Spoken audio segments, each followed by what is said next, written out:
नमस्ते पुण्डरीकाक्ष नमस्ते पुरुषोत्तम नमस्ते सर्वलोकात्मन् नमस्ते दिग्मचक्रिणे नमो ब्रह्मण्यदेवाय गोब्राह्मणहिताय च जगद्धिताय कृष्णाय गोविन्दाय नमो नमः।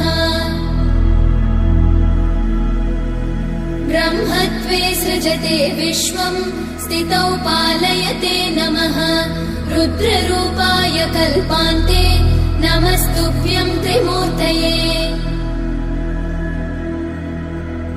देवायक्षासुरा सिद्धा नागा गन्धर्व किन्नरा पिशाचा राक्षसाश्चैव मनुष्या पशवश्च ये